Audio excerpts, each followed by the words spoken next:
प्रधानमंत्री नरेंद्र मोदी का x social media x handle पर पोस्ट कर कल के कार्यक्रम की जानकारी दी है। दिल्ली में आयोजित कार्यक्रम में शामिल होंगे प्रधानमंत्री नरेंद्र मोदी। वंदे मातरम के 150 वर्ष पूरा होने पर कार्यक्रम आयोजित किया जा रहा है। एक स्मारक डाक टिकट एवं एक सिक्का भी जारी करेंगे प्रधानमंत्री नरेंद्र मोदी। वहीं कार्यक्रम में वंदे मातरम का सामूहिक गायन भी होगा। वंदे मातरम के 150 वर्ष पूरा होने पर विशेष कार्यक्रम आयोजित किया जा रहा है। एक स्मारक डाक टिकट एवं एक सिक्का भी जारी करने वाले हैं प्रधानमंत्री नरेंद्र मोदी। कार्यक्रम में वंदे मातरम का सामूहिक गायन होगा और इसकी जानकारी सोशल मीडिया एक्स हैंडल पर पोस्ट करके दी गई है। चलिए बढ़ेंगे आगे। मुख्यमंत्री भजनलाल शर्मा का एक दिवसीय उदयपुर और गुजरात का दौरा। 7 नवंबर को रहेंगे उदयपुर एवं गुजरात के दौरे पर मुख्यमंत्री भजनलाल शर्मा। उदयपुर में बिरसा मुंडा की 150वीं जयंती पर होने वाले समारोह की समीक्षा करेंगे मुख्यमंत्री। इसके पश्चात सीएम गुजरात के केवड़िया में स्टैच्यू ऑफ यूनिटी स्थल पहुंचेंगे। राष्ट्रीय एकता दिवस एवं भारत पर्व 2025 को लेकर आयोजित कार्यक्रम में शामिल होंगे मुख्यमंत्री।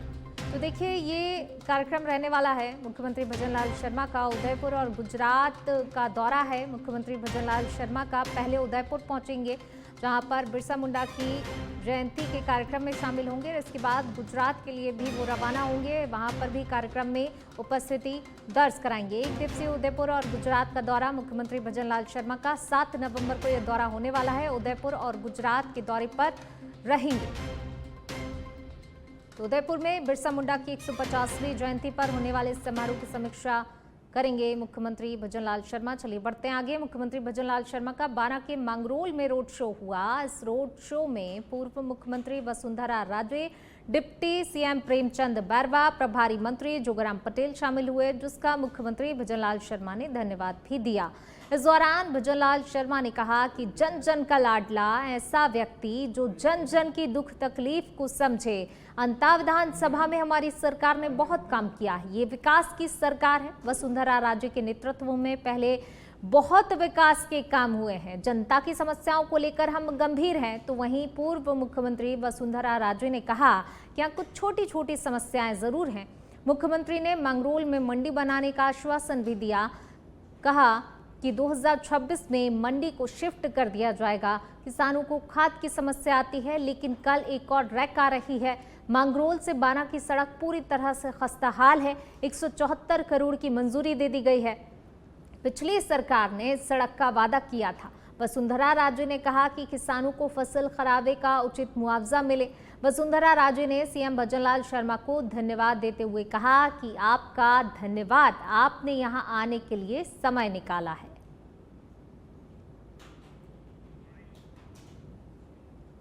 मैं भारतीय जनता पार्टी को खूब खूब धन्यवाद देता हूं और हमारे मुख्यमंत्री जी का खूब खूब अभिनंदन और पूर्व मुख्यमंत्री वसुंधरा जी का, जो आज हम जिस यात्रा में शामिल हुए हैं, ये हमारी जीत की यात्रा है और आने वाले समय में इसको हम जीत के रूप में देख रहे हैं। जल्दी हम 11 तारीख को जो इलेक्शन होने वाला है, 14 तारीख को हमारा रिजल्ट आएगा। बधाई भी देता हूँ एडवांस।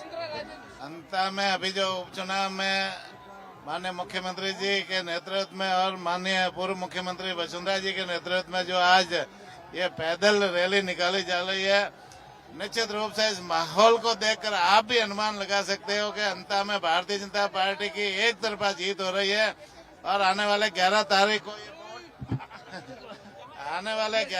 को यही जनता वोट में तब्दील होगी और एक तरफा जीत करके मोरपाल जी सुमन हमारे साथी बनेंगे विधानसभा में। देखिए, आज यहाँ पर हमारे माननीय मुख्यमंत्री महोदय और हमारी पूर्व मुख्यमंत्री महोदय आदरणीय वसुंधरा जी और हमारे मुख्यमंत्री महोदय आदरणीय भजनलाल जी शर्मा दोनों ने रोड शो किया है यहाँ पर। और यहाँ देखिए कि जनता में जिस तरह से भारी उत्साह दिखाई दे रहा है और भारतीय जनता पार्टी के प्रति जिस तरह से जनता की आस्था दिखाई दे रही है और उन पर विश्वास दिखाई दे रहा है, निश्चित रूप से जो है ये अंता वाली जो सीट है वो मोरपाल जी सुमन जीतेंगे और हमारी विधानसभा में पहुंचेंगे। महिलाओं का बड़ा योगदान रहा है और पिछले हम एक आंकड़े की हम बात करें तो एक प्रतिशत मैडम लगातार बढ़ता जा रहा है महिला मतदाताओं का। इस बार क्या रुझान लगता है आपको अंता विधानसभा क्षेत्र में? आप घूम रहे हैं, बात कर रहे हैं महिलाओं से। देखिए, मैं पिछले 6-7 दिन से जो है यहाँ पर मैंने अपनी चुनावी सभाएं भी की और महिलाओं में जो है विशेष रूप से बहुत ही उत्साह दिखाई दे रहा है। और महिलाओं का जो है, हमारी नारी शक्ति जो है, उनका भारतीय जनता पार्टी के ऊपर गहरा विश्वास है। क्योंकि आप देखिए कि पिछले 2 सालों के अंदर महिलाओं को लेकर जिस तरह से हमने योजनाएं बनाई है और महिलाएं जिस तरह से, हम महिलाओं के उत्थान के लिए जिस तरह से कार्य कर रहे हैं और महिला अपराधों में जिस तरह से कमी आई, तो निश्चित रूप से जो है हमारी नारी शक्ति जो है वो अपना पूरा विश्वास व्यक्त कर रही है। वोट विकास के नाम पर मांग रहे हैं? बिल्कुल, विकास के नाम पर और अमन चैन के नाम पर, शांति के नाम पर, और जिस तरह से 2 सालों में भारतीय जनता पार्टी ने जो विकास किया उसके नाम पर हम वोट मांगते हैं। धन्यवाद। अप्रैल 26 में ये लोग अपने मंडी में चले जाएंगे। सो मैं आपको सबको धन्यवाद देना चाहती हूँ कि आपने ये काम हमारे लिए करा दिया। इसके साथ साथ जो खाद की प्रॉब्लम है, बहुत बड़ा खाद का प्रॉब्लम है यहाँ, परंतु मैं बार बार इन लोगों को सबको कहती हूँ कि खाद इस बार जो 12 को मिला है और अंता को मिला है, ऐसा कभी भी पहले नहीं मिला है। करीबन 2500 मैट्रिक टन, और उसके साथ इस क्षेत्र के अंदर बरसात 2 बार आने के बावजूद भी कोई कमी नहीं रहने दी है। हाँ, छोटी छोटी प्रॉब्लम्स हैं, उन प्रॉब्लम्स को हमने सॉल्व कर दिया। कोई अटैचमेंट्स नहीं हो रहा है सर, दोनों जगह पे, ना क्रिप्को इफको में, जीएसएस में, और ना आपके प्राइवेट में। तो इसकी वजह से मैं सब लोगों को कह रही हूँ, जाओ 1350 के अंदर आप लोगों को ये मिलना चाहिए। कल एक नई रेक और आ रही है, मुझे लगता है कि जो बचा कुचा है वो भी आप लोगों को सबको मिल जाएगा। तो आपको बोलना भैया, सीएम साहब को धन्यवाद बोलना। अब ये एक बड़ी प्रॉब्लम है, आप लोग बार बार ये तो मोरपाल को पकड़ पकड़ के पटकते हो, और मुझे भी बार बार ये चीज कहते हो कि मांगरोल से लेके 12 तक की सड़क इतनी खराब हो गई है कि हम लोगों का क्या होगा। अब मैं आपको बता दूं कि वादा किया था पिछली सरकार ने, पूरा कर रहा है ये सरकार। 170-74 करोड़ रुपया सीएम साहब ने उसको मंजूरी दे दी है और काम चालू हो गया है। और मैं आप लोगों को ये विश्वास दिलाना चाहती हूँ कि आने वाले समय के अंदर 12, मांगरोल, बोथ, अंता, ये सब एक साथ जुड़ जाएंगे। सीएम साहब, अंता में आज रोड शो हो रहा है, ऐतिहासिक रोड शो है, जो तस्वीरें उमड़ रही है, क्या कहना चाहेंगे? देखिए, देश के यशस्वी प्रधानमंत्री नरेंद्र मोदी जी पर विश्वास है और 2 साल में जो डबल इंजन की सरकार ने काम किया और उस पर विश्वास है। ये कांग्रेस लूट और झूठ और जातिवाद की बात करती है, जनता ने विकास की राजनीति और विश्वास की राजनीति आप देख रहे हैं कि जिस तरह से जन सैलाब उमड़ा है। निश्चित रूप से कह सकता हूं कि हमारा मोरपाल सुमन जी बहुत अधिक वोटों से जीतने वाले हैं। एक तरफ ये कह रहे हैं कि सर धनबल का प्रयोग किया जा रहा है, ताकत का प्रयोग किया जा रहा है, एक तरफ जन के आगे किसी की बहस नहीं है। जो जनता की, जो हमारा मोरपाल सुमन है, एक साधारण व्यक्ति है और इन्होंने हमेशा संघर्ष किया है और ईमानदारी से काम किया है। बूथ से उठ करके आए हैं, जनता व्यक्ति को देखती है और ये हमारा जो मोरपाल है, ये वो व्यक्ति हैं जो फुलेरा के सांभर लेक में तहसीलदार सृष्टि जैन के निर्देशन में राजस्व विभाग, पुलिस और पीडब्ल्यूडी की संयुक्त टीम ने ग्राम हिरनौदा में रेलवे स्टेशन जाने वाले राजस्व रास्ते से वर्षों पुराना अतिक्रमण हटाया। जेसीबी की मदद से रास्ता मुक्त कराया गया। नोटिस के बावजूद अतिक्रमण न हटाने पर प्रशासन ने सख्त कार्रवाई की है। वहीं मौके पर पुलिस जाब्ता, पीडब्ल्यूडी अधिकारी, पटवारी और भू अभिलेख निरीक्षक भी मौजूद रहे। प्रतापगढ़ जिला पुलिस के ऑपरेशन चक्रव्यूह के तहत घंटाली थाना पुलिस ने एनडीपीएस एक्ट में वांछित एक आरोपी को गिरफ्तार कर लिया। पुलिस के अनुसार पहले नाकाबंदी में मोटरसाइकिल सवार 2 व्यक्तियों से 27.80 किलो अवैध डोडा चूरा बरामद हुआ था, जो कि बांसवाड़ा के झांझरवा कला निवासी आरोपी को पहुंचाया जाना था। पूछताछ में आरोपी ने डोडा चूरा मंगवाने की बात कबूल की। उसे एनडीपीएस एक्ट के तहत गिरफ्तार कर न्यायिक कार्रवाई की जा रही है।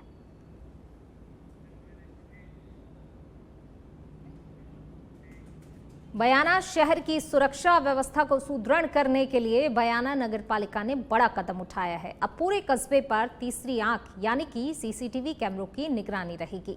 नगरपालिका की ओर से करीब 20 लाख रुपए की लागत से 18 अत्याधुनिक सीसीटीवी कैमरे लगाए गए हैं। तो देखिए, अब तीसरी आंख यानी कि सीसीटीवी कैमरे से निगरानी की जाएगी। आज जो है हमने यहाँ पर बयाना जो शहर है उसकी सुरक्षा को ध्यान में रखते हुए, क्योंकि कई बार घटनाएं होती हैं और मेरे पास, मैं जब विधायक नहीं थी तब भी व्यापारियों का कहना था, आम जनता का भी कहा था कि जगह जगह कैमरे लगे ताकि यहाँ पर व्यक्ति को सुरक्षा का अनुभव हो। और कई बार ऐसा होता था कि बड़ी दुर्घटनाएं हो जाती थी और पुलिस प्रशासन कोशिश करता रहता था, हमारे पास एविडेंस नहीं हो पाते थे और इसलिए टेक्नोलॉजी का हमने सहारा लेने का प्रयास किया। और अब खबर राजधानी जयपुर से। मुख्य सचिव सुधांश पंत ने शासन सचिवालय से वीडियो कॉन्फ्रेंसिंग के माध्यम से सूचना एवं जनसंपर्क विभाग के तहत सरकार की योजनाओं और उपलब्धियों के व्यापक प्रचार प्रसार के लिए समीक्षा बैठक की।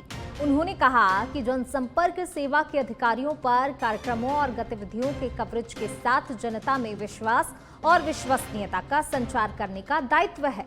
मुख्य सचिव सुधांश पंत ने आगे कहा कि राज्य सरकार प्रदेश के आधारभूत ढांचे के विकास और आमजन के कल्याण के लिए ऐतिहासिक कार्य कर रही है। ऐसे में सूचना एवं जनसंपर्क विभाग के लिए राज्य सरकार की जन कल्याणकारी योजनाओं, नीतियों और उपलब्धियों के प्रचार प्रसार की असीम संभावनाएं हैं।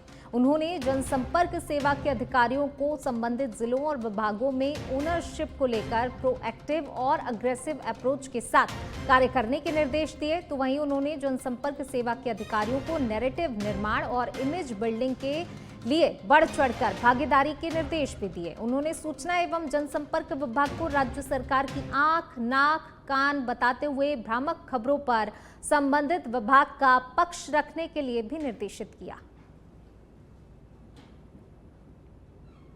तो ओनरशिप के साथ कार्य का दायरा बढ़ाने के निर्देश इस बैठक में दिए गए हैं और साथ ही देखिए सरकार की आंख, नाक, कान बताया है अधिकारियों को। मुख्य सचिव के जनसंपर्क सेवा के अधिकारियों के साथ वीडियो कॉन्फ्रेंसिंग के माध्यम से बैठक हुई। मुख्यमंत्री भजनलाल शर्मा के नेतृत्व एवं मार्गदर्शन में राज्य सरकार सड़क दुर्घटनाओं की रोकथाम और सड़क सुरक्षा व्यवस्था को और सशक्त बनाने के लिए निरंतर सार्थक कदम उठा रही है। इसी दिशा में प्रदेश भर में 4 से 18 नवंबर तक 15 दिवसीय सड़क सुरक्षा अभियान चलाया जा रहा है। अभियान के पहले दिन पुलिस विभाग द्वारा प्रदेश भर में कार्रवाई की गई। अतिरिक्त महानिदेशक पुलिस यातायात डॉक्टर BL मीना ने बताया कि अभियान के पहले दिन शराब पीकर वाहन चलाने पर 307, तेज गति से वाहन चलाने पर 2743, गलत दिशा में वाहन चलाने पर 753, खतरनाक तरीके से वाहन चलाने पर 178, बिना रिफ्लेक्टर वाहन चलाने पर 149, बिना नंबर प्लेट वाहन चलाने पर 529 वाहन चालकों पर कार्रवाई की गई है। उन्होंने आगे बताया कि 4 नवंबर को 15,618 सड़क उपयोगकर्ताओं को यातायात नियमों के बारे में भी जानकारी दी गई। इस दौरान पुलिस विभाग के लगभग 4,500 कार्मिक मौके पर तैनात रहे। तो देखिए बढ़ते हादसों को लेकर जो है और ज़्यादा सख्ती यहाँ पर की जा रही है। सड़क सुरक्षा अभियान चलाया जा रहा है और इस अभियान के तहत जो है नियमों का उल्लंघन करने वालों पर कार्रवाई भी की गई है। राजस्थान की राजनीति से जुड़ा हुआ बड़ा अपडेट आपको बता देते हैं। बीटीपी के कई पदाधिकारियों ने ज्वाइन की है कांग्रेस। संता उपचुनाव से पहले बढ़ा कांग्रेस पार्टी का कुनबा। पीसीसी वॉर रूम में हुई बीटीपी से जुड़े लोगों की ज्वाइनिंग और ये ज्वाइनिंग करवाई है पीसीसी चीफ गोविंद सिंह डोटासरा ने। तो देखिए अब जो है अंता उपचुनाव से ठीक पहले कांग्रेस का कुनबा अब यहाँ पर बढ़ गया है। कई पदाधिकारियों ने कांग्रेस ज्वाइन की है और उन्हें ज्वाइन कराने वाले हैं पीसीसी चीफ गोविंद सिंह डोटासरा। ये तस्वीरें आप देखिए, पीसीसी चीफ गोविंद सिंह डोटासरा यहाँ पर कांग्रेस पार्टी ज्वाइन कराते हुए इन लोगों को नजर आ रहे हैं। और देखिए यहाँ पर जो है सभी का स्वागत भी किया जा रहा है। एक तरीके से सभी को यहाँ पर गोविंद सिंह डोटासरा पार्टी ज्वाइन करा रहे हैं और ये तब हुआ जब अभी से कुछ टाइम बाद अंता में उपचुनाव होना है, जिसके लिए कांग्रेस पार्टी जोर शोर से आजमाइश भी कर रही है। लेकिन ठीक उपचुनाव से पहले ये कांग्रेस पार्टी का कुनबा बढ़ना है, यानी कि कहीं ना कहीं कांग्रेस को और ज्यादा यहाँ पर बल मिलता है। यहाँ पर आत्मबल मिलता हुआ नजर आ रहा है। कांग्रेस को आत्मविश्वास मिलता हुआ इससे नजर आ रहा है कि ठीक उपचुनाव से कुछ दिन पहले ही इतनी बड़ी संख्या में कांग्रेस पार्टी में ये शामिल हो रहे हैं लोग। ऐसे में कांग्रेस पार्टी का आत्मविश्वास बढ़ता नजर आ रहा है। 60-70 लोग बीटीपी के जो कार्यकर्ता, पदाधिकारी, जिला अध्यक्ष, पंचायत समिति, जिला परिषद के मेंबर आज गणेश गोगरा जी के नेतृत्व में और कैलाश जी जो सांगवाड़ा से प्रत्याशी हैं उनके साथ में यहाँ पर प्रदेश कांग्रेस कमेटी में आए हैं और इन्होंने कांग्रेस ज्वाइन की है और ये कहा कि हम भ्रमित हो गए थे और बहकाव में आ गए और हम पहले बीटीपी और अभी वाप में काम कर। चलिए बढ़ेंगे आगे। जैसलमेर से बड़ी खबर आपको बता रहे हैं। विद्युत तार की चपेट में आने से सेना के ट्रक में आग लग गई। अधर झूलते विद्युत तार की चपेट में आने से भीषण आग लगी है। ज्वाली में लगी आग से ट्रक पर रखी जेसीबी आग की चपेट में आ गई। रोड पर चलते ट्रक में एकाएक आग लगने से हड़कंप मच गया, अफरा तफरी का माहौल हो गया। ट्रक में सवार जवानों ने मिट्टी डालकर किसी तरह आग बुझाने का प्रयास किया, लेकिन आग पर काबू नहीं पाया जा सका। वहीं सूचना पर नगर परिषद की फायर ब्रिगेड की टीम मौके पर पहुंची। कड़ी मशक्कत के बाद किसी तरह आग पर काबू पाया जा सका। गनीमत रही कि किसी प्रकार की कोई जनहानि यहां पर नहीं हुई। जानकारी मिलने पर कोतवाली पुलिस भी मौके पर पहुंच गई। शहर की सम रोड स्थित होटल मैरियट के आगे की ये घटना बताई जा रही है। करौली के पंचायत समिति सपोट्रा के सभागार में जिला प्रशासन, विधिक सेवा प्राधिकरण, बाल अधिकारिता विभाग और एक्शन एड यूनिसेफ की बैठक हुई। बाल विवाहों पर नजर रखी जाएगी, आयोजन करने वालों पर भी कार्रवाई की जाएगी। विकास अधिकारी ब्रजलाल बैरवा ने बताया कि गुरुवार दोपहर 3 बजे बैठक में रोकथाम पर चर्चा हुई। एक्शन एड यूनिसेफ समन्वयक दिनेश कुमार बैरवा ने कहा कि बाल विवाह मुक्त करौली अभियान का तीसरा चरण 30 अक्टूबर से शुरू होकर 31 दिसंबर 2025 तक चलेगा। ब्लॉक अधिकारी, सेवा प्रदाता, धर्मगुरु, युवा मंडल और सामाजिक संगठन इस दौरान मौजूद रहे। टोंक जिला कलेक्टर कल्पना अग्रवाल ने कचरावता पंचायत में आयोजित ग्रामीण सेवा शिविर का औचक निरीक्षण किया। उन्होंने व्यवस्थाओं का बारीकी से जायजा लिया, आमजन की समस्याएं भी सुनी और अधिकारियों को त्वरित निस्तारण के निर्देश दिए। इस दौरान कलेक्टर ने कचरा बैन का शुभारंभ भी किया और सरपंच दिलीप सिंह से कहा, सरपंच साहब कचरा वैन का पूरा उपयोग होना चाहिए। मौके पर सरपंच दिलीप सिंह, देवली उपखंड अधिकारी रूबी अंसारी, नगर फोर्ट तहसीलदार रामधन मीणा, विकास अधिकारी शंकर लाल सहित कई अधिकारी उपस्थित रहे।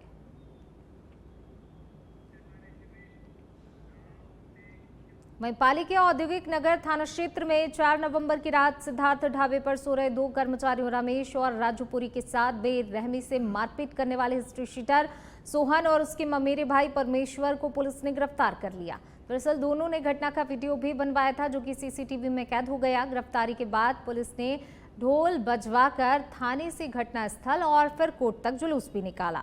इस दौरान दोनों ही आरोपी लंगड़ाते हुए हाथ जोड़कर चलते रहे। लोगों ने वीडियो बनाकर सोशल मीडिया पर वायरल कर दिया। पुलिस की इस कार्रवाई की शहर में खूब सराहना भी की जा रही है। क्षेत्र में 3 दिन पहले एक होटल के अंदर जहां अवैध शराब बिक्री की होती थी, कोई शराब लेने को गया था। तो आदमी एचएस है और जो शराब लेने गया तो उसने ठेका जो दुकान थी खोलने से मना किया। तो उसने एक अपने साथी की मदद से उसके ऊपर लोहे की रोड से ताला तोड़ा, जबरदस्ती अंदर गया। जो काम करने वाला था, सहायक था दुकानदार का, उसके साथ उन्होंने मारपीट की, जिसका वीडियो वायरल हुआ। जिसपे एसपी साहब ने त्वरित गति से हमारे को निर्देशित किया और हमने उन दोनों ही लड़कों को दस्तयाब किया।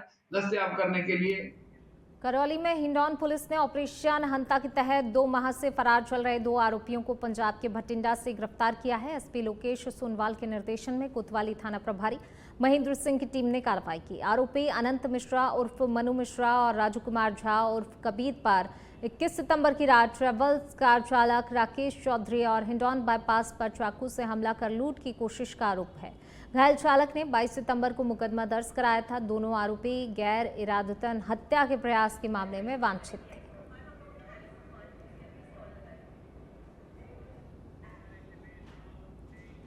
और अब खबर अलवर के खेड़ली से है, जहां 2 बाइकों की भिड़ंत हुई। हादसे में एक की मौके पर ही मौत हो गई। वहीं पुलिस और ग्रामीण शिनाख्त के प्रयास कर रहे हैं। खेड़ली के हिंडौन जयपुर राजमार्ग की ये घटना बताई जा रही है।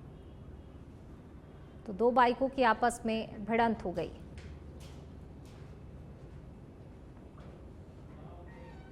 इधर संसद के शीतकालीन सत्र में यदि केंद्र सरकार बैंकों के विलय या निजीकरण का कोई बिल लाती है तो देश भर के 8 लाख बैंक कर्मचारी 24 घंटे के अंदर हड़ताल पर चले जाएंगे। ये कहना है all India bank employees association के महासचिव CH वेंकटचलम का।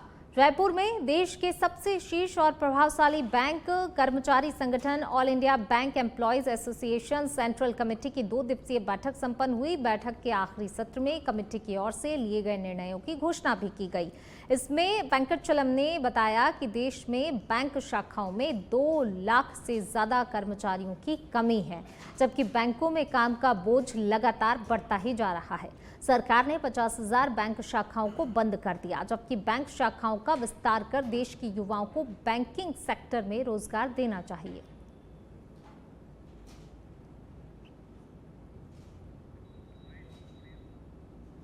का केंद्रीय कमेटी का बैठक इधर जयपुर में हो गया 2 दिन का।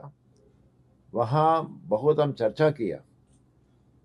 इम्पोर्टेंट मुद्दा है वो बैंक्स का गवर्नमेंट पॉलिसी, उनका ऊपर हम चर्चा किया।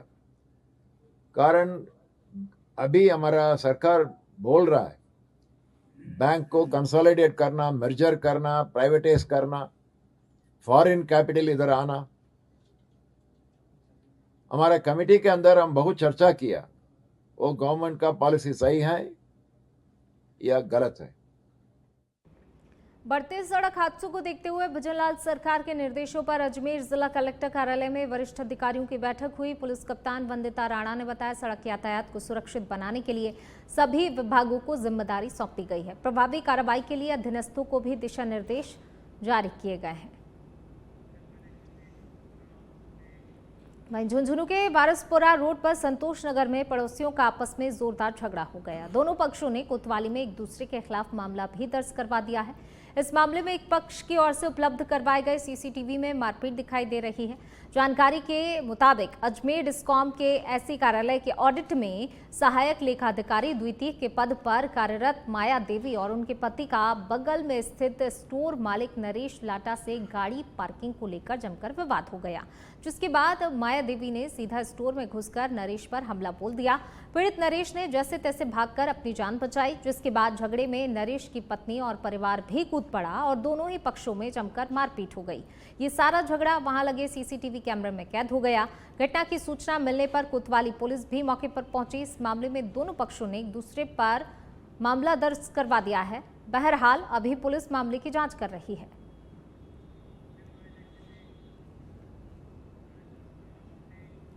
राजसमंद से आई तस्वीरें दिया तले अंधेरा कहावत को सच्चा साबित कर रही हैं। स्वच्छता में नंबर 1 का दावा करने वाली नगर परिषद अपने ही कार्यालय परिसर की साफ सफाई नहीं रख पा रही है। नगर परिषद के बेसमेंट में बरसाती पानी भरा हुआ है, जिसमें लाखों रुपए के ई-रिक्शा और कचरा वाहन महीनों से खड़े खड़े जंग खा रहे हैं।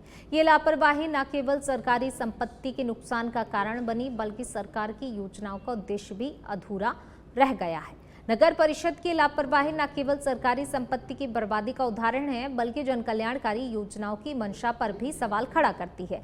अब देखना होगा कि प्रशासन इस गंभीर लापरवाही पर क्या कार्रवाई करता है।